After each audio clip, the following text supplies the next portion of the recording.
So I'm watching this video on UFOs, and then he throws in some plasma fire and starts to blame the aliens for the plasma fire, and this is a concept that isn't new to me. I've long wondered if they would eventually tie in plasma fire with a blue beam narrative associating the two, which would be very easy because people naturally would gravitate toward that explanation because plasma fire is so alien and foreign to everything we've ever known.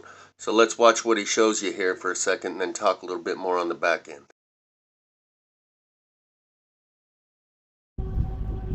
Hostia, se han ido.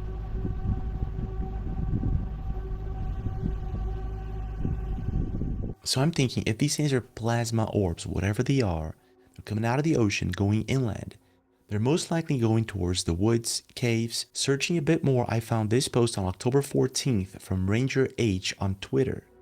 And this is one weird phenomenon that I think might be related to one of these things.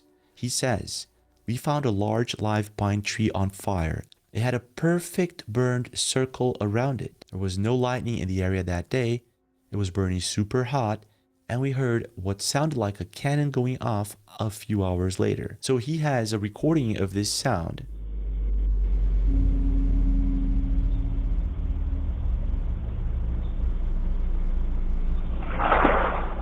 And this is the video where they found this huge circle around this tree.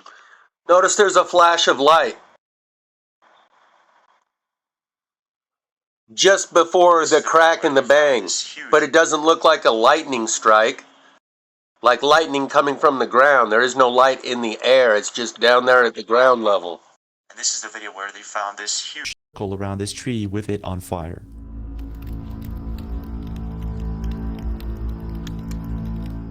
That's weird.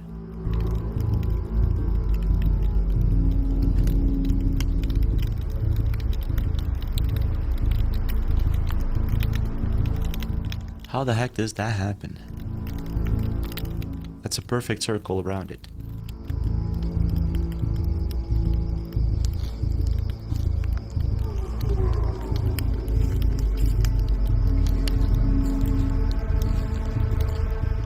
So the coolest thing is that they flew over the area with a thermal camera, and this is what they caught. That's a perfect circle.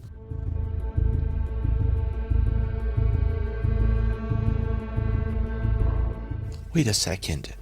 Didn't the exact same thing happen to Chris Blatso, the guy who was kidnapped by aliens? Ah, exactly, 12 years ago. This tree just spontaneously combusted in our backyard. Yep. Burn up your iPad or whatever. This is so weird. And there's Emily coming home. Yeah, I told Stephen to come out here and look at it.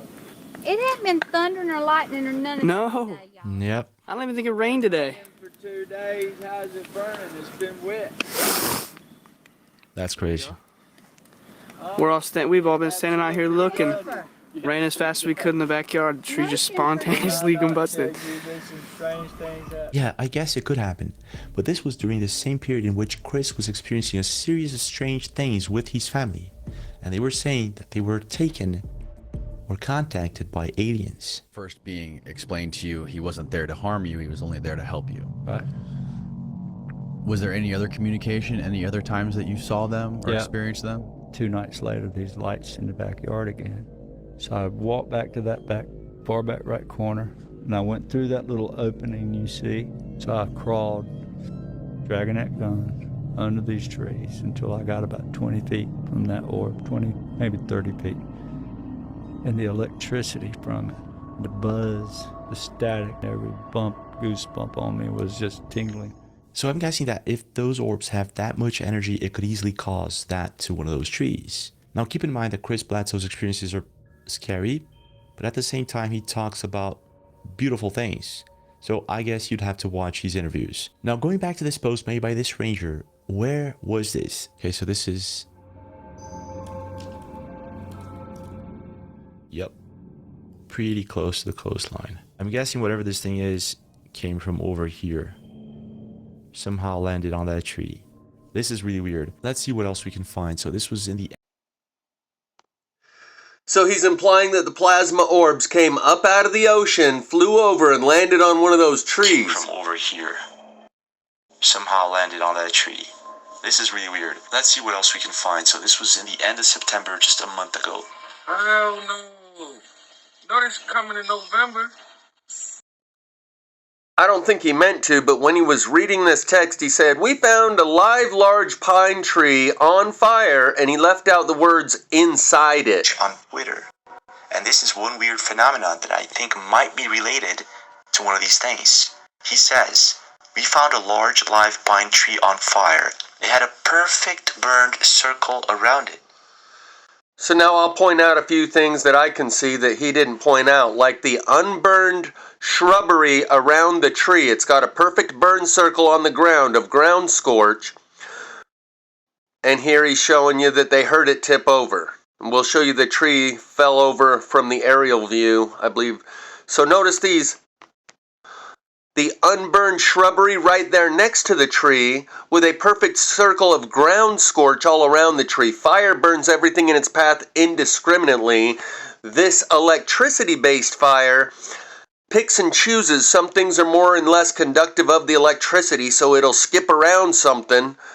And those shrubbery right next to the tree are a good example of that phenomenon that I've pointed out many a times. I've also pointed out how it does create a ground scorch, the perfect shape under the tree, because the branches underground match the branches above ground. The root pattern of the branching root system below ground is a mirror of the branches of the limbs that are above ground. Oftentimes bushes, you'll see this. There's a perfect scorch around the bottom of the bush, the same shape as the bush. You can see that this tree is burned through and through. This is the side where the flames are coming out towards you. Look how tall that hole in the tree is, about 3 feet. They'll show you the tree from the other side where it's only a foot or two and the flames are going in. From this side they're coming out like the wind is blowing toward the cameraman right now. From this side you can see they're blowing into the tree. That hole in the tree is only a foot tall. So there's a perfect hole that goes clear through the tree. And again, the unburned shrubbery right next to the tree that is far more flammable than the tree. Here you'll see it up close. See all the unburned leaves when they show you on the back side over here? Look how close those presumably dry, dead leaves are right next to the flames. Because it's ground current electricity, the tree works as a type of a conductor like an antenna, radiating that circle around it, giving the ground scorch that black scorched look. I would also say a possibility is just like when you touch the plasma globe lamp and all of those little electrical filaments dancing around inside of the plasma globe lamp draw towards your finger, it creates a circumference around your finger where there are 0 electrical filaments because the electricity is drawn towards where there is more of it. The path of least resistance in this case is the tree because there's a massive amount of that ground current going up and into the tree. Anything right next to the tree is not going to receive the ground current. It is going to instead join the larger stream of electricity that's going up into the tree and releasing out through the tree. This is also why you see houses that are burned to a fine dust and cars that are melted to liquid, and right next to them is unburned trees because the conductiveness of the car or the house draws the ground current electricity because the house and the car have metallic materials that are far more conductive and creates that path of least resistance for the electrical ground current to come up out of the ground and connect with the car or the house. Therefore, the trees and the bushes right next to the car or house are left untouched. This tree is working like that car or that house. It is more conductive of the electricity, which means the ground current right next to the tree is not going to touch the small bush right next to it. It's going to instead join the larger stream of electricity that's going up and into the tree, because electricity is drawn towards other electricity, like magnetically. It has a gravity to it. So the current right next to the tree is going to be drawn towards the larger stream. Just like when you touch that plasma globe lamp with your finger, it creates one large filament coming towards your finger, and there are no smaller filaments around your finger within a certain circumference or radius around your finger. That's why there's this large scorch burn around the tree, but those bushes that are right next to the tree remain untouched. It's a repetitive pattern. That's my best assessment based on my pattern recognition and the theories that I've come up with to try to explain what we've seen over the last 7-8 years. Radiating that circle around it, giving the ground scorch that black scorched look, and that's about all I know. But here you can see what appears to be the tree tipped over. This line that goes into the perfect circle, I believe that's the tree tipped over. They say it fell during the night.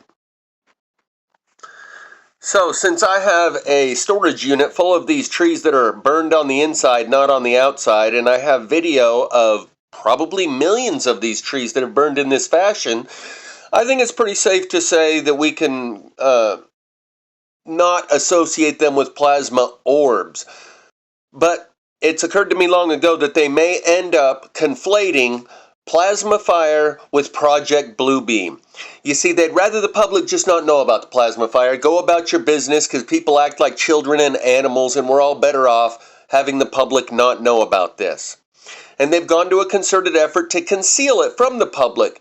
Case in point, the fire at my neighbor's house where it burned that square post on two sides, making perfect straight lines going up each side, and the fire truck rammed the square post to break it off and then shoved it over under the bushes. For those of you that have been on this channel a while, you know what I'm talking about. I'm not going to recover that now. Bottom line is, they'd rather keep the public in the dark about this, and you can't blame them for keeping secrets and concealing it from us, because it's been happening all around. The people themselves have every opportunity to see it. They choose not to. But for those who do notice, they would rather you think it's directed energy weapons than a natural phenomenon like geomagnetic induction. That way you think somebody's in control of this, and thus you rely upon the government to find who's pushing the button of these directed energy weapons and put a stop to it. Because if the general public knew that nobody's in control of this, then they would become out of control. The government would not have any control over the people if the people knew that the government was powerless to do anything about the fact that electricity's coming up out of the ground and trees around us are burning from the inside out, and the government's powerless to do anything about it. So they prefer that you believe it is directed energy weapons rather than a natural phenomenon. And eventually, they may get to the point where they direct the public's attention to the alien nature of these fires, burning things from the inside, and point out to them the electricity burn patterns that are all over these fires, and say it's the aliens that did it.